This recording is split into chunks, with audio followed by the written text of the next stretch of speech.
खुलुमबाय बेयो बड'लेण्ड इंखं टेलिभिजन दिनै 12 डिसेम्बर 2021 रबिबार खालि सानसेनि बुरादखौ नोंथांमोननि खाथियाव लाबोदों आं सदानन्द दैमारिया।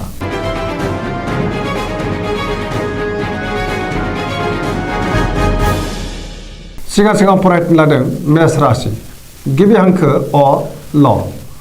दिनैनि साना जोबोर मोजां, जेरावबो गोजोनै थानो हागोन। गोजोन आरो गाहाम थासारि फैगोन। गुबुनजों मोजां सोमोन्दो लाखिनो रोंगोन। मावनो लानाय खामानिखौ थि समावनो मावफुंनोबो हागोन। गोसोखौ दिनै जोबोर गोजोननाय मोनगोन। देहाया मोजाङै थागोन। बहानिफ्रायबा मोजां खौरां फैनो हागौ। रांखावरियाव दिनै जोबोर मोजां, गोबां धोन आरजिनो हागोन।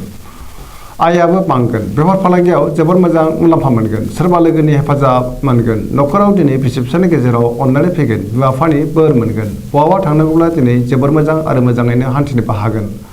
गुबुननि गोसोखौ बोनो हागोन। गोसोनि बोलोआ बांगोन। समाजाव दिनै मान मोनगोन। लाइमोनफोरा मोजां खौरां मोननो हागौ। गोसोआ दिनै जोबोर रमान्टिक जागोन। फरायसाफ्रा फरायनायाव गोसो दुंखांगोन आरो मोजां फिथाइ मोननोबो हागोन। पजिटिभ एनार्जिनि गोहोम गोग्लैगोन।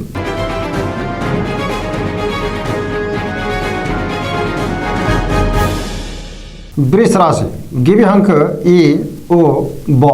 दिनैनि साना जोबोर मोजां। सोरजोंबा बाख्नाय जानो हागौ। गोसोखौ दिनै जोबोर गोजोननाय मोनगोन। गोसोनि बोलोआ बांगोन। गोसोनि साननायफोरा जाफुंगोन।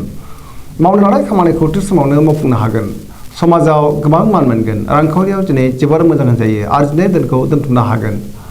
बेफार फालांगियाव मोजां मुलाम्फा मोनगोन। आयाबो बांगोन। न'खराव बिसि फिसायनि गेजेराव अनलायनाय फैगोन। बिदा फंबायजों मोजां सोमोन्दो थागोन। बिमा बिफानि बोर मोनगोन। देहाया दिनै मोजाङैनो थागोन। गुबुननि हेफाजाब मोननो हागोन। जायखि खामानि मावा मानो मोनफ्रोमबो खामानिखौनो दिनै गोरलैयैनो मावफुंनो हागोन। लोगोफोरनि अनसायनाय मोनगोन। गोसोनि साननायफ्रा मोगथाङाव जाफुंगोन। पजिटिभ एनार्जिनि गोहोम गोग्लैगोन। फरायसाफ्रा फरायनायाव गोसो दुंखांगोन आरो मोजां फिथाइ मोनगोन।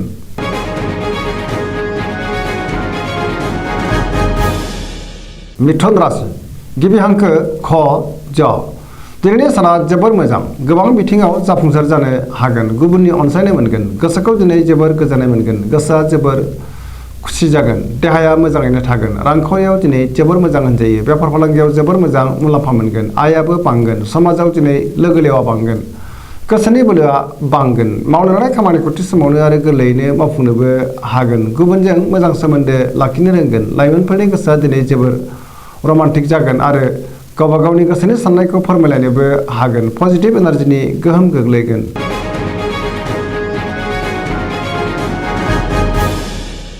कर्कट राशि गिबि हांखो ड ड ह। दिनैनि साना जोबोर मोजां। सोरबा लोगोनि हेफाजाब मोनगोन।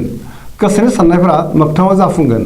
गोसोआव पजिटिभ साननाय फैगोन। गोग्गो आरो गोथों साननो रोंगोन। मावनो लानाय खामानिखौ थि समावनो मावफुंनोबो हागोन। रांखावरियाव दिनै जोबोर मोजां। आयाबो बांगोन। बेफार फालांगियाव जोबोर मोजां मुलाम्फा मोनगोन। न'खराव दिनै अनलायनाय फैगोन। देहाया मोजाङैनो थागोन। गोसोखौ जोबोर गोजोननाय मोनगोन। गुबुननि हेफाजाब मोनगोन। समाजाव गोबां मान मोनगोन। फरायसाफ्रा फरायनायाव गोसो दुंखांगोन आरो मोजां फिथाइ मोननोबो हागोन। लाइमोनफोरनि गोसोआ दिनै जोबोर रमान्टिक जागोन आरो गावबा गावनि गोसोनि साननायखौ फोरमायलायनोबो हागोन।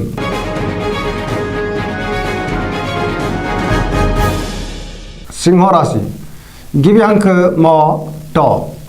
दिनैनि साना जोबोर मोजां। जेरावबो देरहासार जागोन। समाजाव मान मोनगोन। बयजोंबो अनसायजागोन। गोसोआव गोथों आरो गोग्गो साननो रोंगोन। मावनो लानाय खामानिखौ थि समावनो मावफुंनोबो हागोन। सोरबा लोगोनिफ्राय हेफाजाब मोनगोन। बहाबा दावबायहैनो खाबु मोनगोन।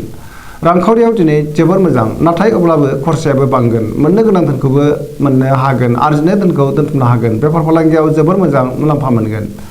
गोसोनि साननायखौ गुबुननो फोरमायनो हागोन। न'खराव दिनै बिसि फिसायनि गेजेराव अनलायनाय फैगोन। समाजाव गोबां मान मोनगोन। गुबुननि गोसोखौ बोनो हागोन। देहाया मोजाङैनो थागोन। गुबुननि थाखाय गोबां मोजां खामानि मावनानै होनोबो हागोन। पजिटिभ एनार्जिनि गोहोम गोग्लैगोन आरो पजिटिभ साननो रोंगोन। लाइमोनफोरनि गोसोआ दिनै जोबोर रमान्टिक जागोन।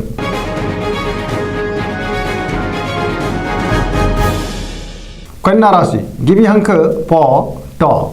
दिनैनि साना जोबोर मोजां। गोसोनि बोलोआ बांगोन। गोसोआव पजिटिभ साननाय फैगोन। गोथों आरो गोग्गो साननोबो रोंगोन। गियाननि आंखाल जानाय नङा। रांखावरियाव दिनै जोबोर मोजां। नाथाय अब्लाबो खरसायाबो बांगोन। बेफार फालांगियाव जोबोर मोजां मुलाम्फा मोनगोन। देहायाबो मोजाङैनो थागोन। गोबां सुबुंजों लोगो मोनज्लायगोन। न'खराव दिनै अनलायनाय फैगोन। गोबां खामानियाव मुखुबबो थागोन। सोरजोंबा बाख्नायजानोबो हागौ। गोसोखौ दिनै जोबोर गोजोननाय मोनगोन पजिटिभ एनार्जिनि गोहोम गोग्लैगोन गुबुननि थाखाय गोबां मोजां खामानि मावनानै होनो हागोन आरो गोबां मोजां मोजां खाबुफोरा फैनोबो हागौ लाइमोनफोरनि गोसोआ दिनै जोबोर रमान्टिक जागोन।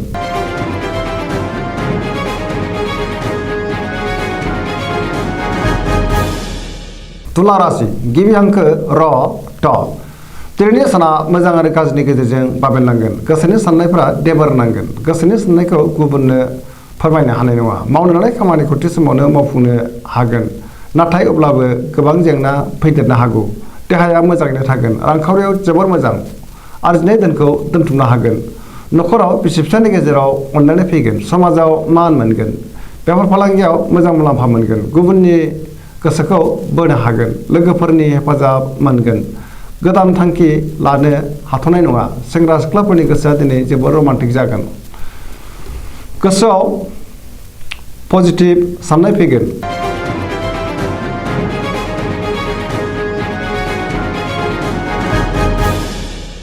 वृश्चिक राशि गिबि हांखो न स दिनैनि साना जोबोर मोजां गोसोखौ दिनै जोबोर गोजोननाय मोनगोन समाजाव लोगो लेवा बांगोन सोरबा गोजाम लोगोजों बहाबा लोगो मोनज्लायनो हागौ गोसोआव गोग्गो साननाय फैगोन मावनो लानाय खामानिखौ थि समावनो आरो गोरलैयैनो मावफुंनो हागोन गुबुननिफ्राय हेफाजाब मोनगोन गोसोनि साननाया मोगथाङाव जाफुंगोन गोसोनि बोलोआ बांगोन समाजाव मान मोनगोन न'खराव दिनै बिसि फिसानि गेजेराव अनलायनाय फैगोन रांखावरियाव जोबोर मोजां नाथाय अब्लाबो खरसायाबो बांगोन बेफार फालांगियाव जोबोर मोजां मुलाम्फा मोनगोन देहाया दिनै बारा मोजां थानाय नङा गुबुननि हेफाजाब लानांगोन फरायसाफ्रा फरायनायाव गोसो दुंखांगोन आरो मोजां फिथाइ मोनगोन लाइमोनफोरनि गोसोआ दिनै जोबोर रमान्टिक जागोन आरो गावबा गावनि गोसोनि साननायखौ फोरमायलायनोबो हागोन।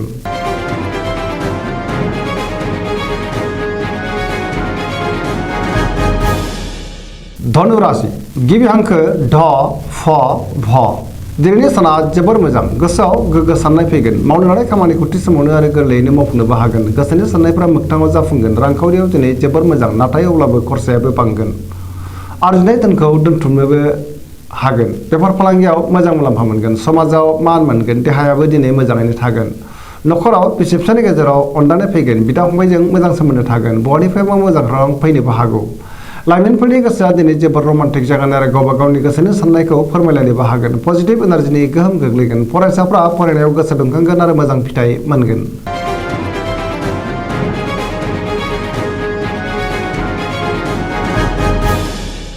मकर राशि गिबि हांखो ख ज दिनैनि साना मोजां आरो गाज्रिनि गेजेरजों बाबेनलांगोन अब्लाबो नाथाय गोसोनि बोलोआ बांगोन गोसोनि साननायफ्राबो जाफुंगोन सिगांनि बबेबा आद्रा खामानिखौ दिनै मावफुंनोबो हागोन रांखावरियाव मोजां आयाबो बांगोन मोननो गोनां धोनखौ मोननोबो हागोन आरजिनाय धोनखौबो दोनथुमनो हागोन देहाया दिनै बारा मोजां थानाय नङा जानाय लोंनायाव सांग्रां जानाया गाहाम गुबुनजों मोजां सोमोन्दो लाखिनो रोंगोन न'खराव बिसि फिसायनि गेजेराव अनलायनाय फैगोन बिदा फंबायजों मोजां सोमोन्दो थागोन सेंग्रा सिख्लाफोरनि गोसोआ दिनै जोबोर रमान्टिक जागोन आरो गावबा गावनि गोसोनि साननायखौ फोरमायलायनोबो हागोन फरायसाफ्रा फरायनायाव गोसो दुंखांगोन आरो मोजां फिथाइ मोननोबो हागोन।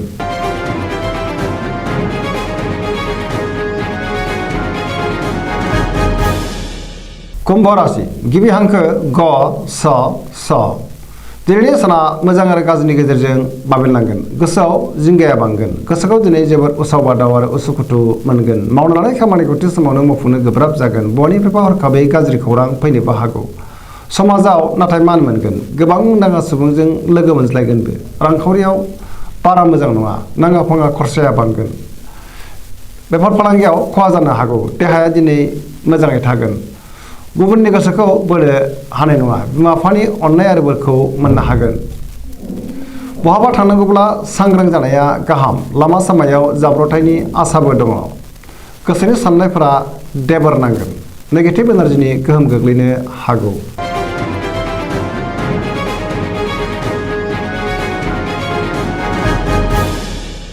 मीन राशि गिबि हांखो ड स दिनैनि साना मोजां आरो गाज्रिनि गेजेरजों बाबेनलांगोन गोसोआव पजिटिभ साननाय फैगोन गोसोनि बोलोआबो बांगोन गावनि गोसोनि साननायखौ गुबुननो फोरमायनोबो हागोन देहाया बारा मोजां थानाय नङा जानाय लोंनायाव सांग्रां जानाया गाहाम लोमजानो हागौ रांखावरियाव मोजां आया बांगोन बेफार फालांगियाव मोजां होनजायो न'खराव दिनै बिसि फिसायनि गेजेराव अनलायनाय फैगोन गोसोनि साननायखौ गुबुननो फोरमायनो हागोन लाइमोनफोरनि गोसोआ दिनै जोबोर रमान्टिक जागोन आरो गावबा गावनि गोसोनि साननायखौ फोरमायलायनोबो हागोन। फरायसाफ्रा फरायनायाव गोसो दुंखांगोन आरो मोजां फिथाइ मोनगोन।